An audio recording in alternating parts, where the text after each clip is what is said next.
Pelajaran dari sejarah Pancasila bagi generasi muda. Pancasila sebagai dasar negara dan pandangan hidup bangsa Indonesia lahir dari proses sejarah yang panjang dan syarat makna. Ia bukan sekadar kumpulan 5 sila, tetapi hasil pengumpulan pemikiran, perjuangan, dan kebijaksanaan para pendiri bangsa dalam mencari jati diri Indonesia yang majemuk.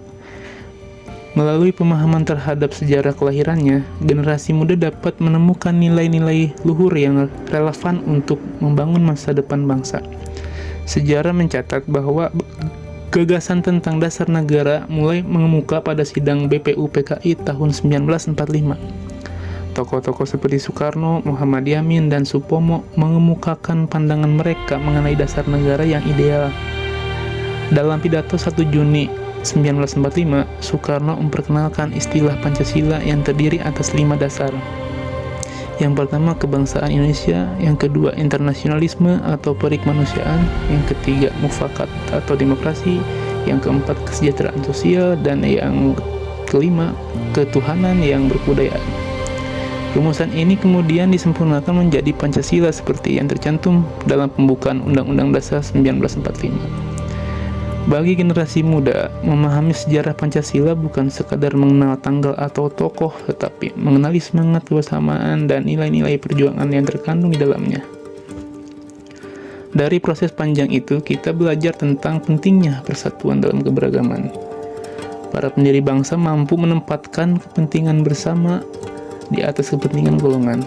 Ini menjadi pelajaran berharga di tengah tantangan masa kini, seperti meningkatnya intoleransi, polarisasi politik, dan arus informasi yang dapat memecah belah bangsa.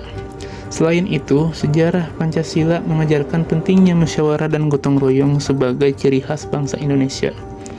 Nilai ini sangat relevan bagi generasi muda yang hidup di era digital, di mana individualisme dan kompetisi sering kali menggeser semangat kebersamaan.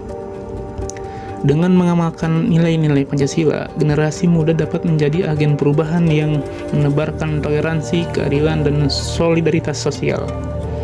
Pada akhirnya, pelajaran terpenting dari sejarah Pancasila adalah kesadaran bahwa dasar negara ini bukan warisan statis, melainkan pedoman hidup dinamis yang harus terus dihidupkan. Generasi muda memiliki tanggung jawab untuk menjaga kemurnian nilai-nilai Pancasila dan menerapkannya dalam kehidupan sehari-hari, baik di lingkungan sekolah, dunia kerja, maupun masyarakat luas. Dengan memahami sejarah Pancasila, generasi muda tidak hanya mengenang masa lalu, tetapi juga mempersiapkan masa depan bangsa yang berkarakter, berintegritas, dan berkeadaban. Seperti yang pernah dikatakan Bung Karno, bangsa yang besar adalah bangsa yang menghargai jasa pahlawannya. Menghargai sejarah Pancasila adalah salah satu bentuk dari penghargaan itu.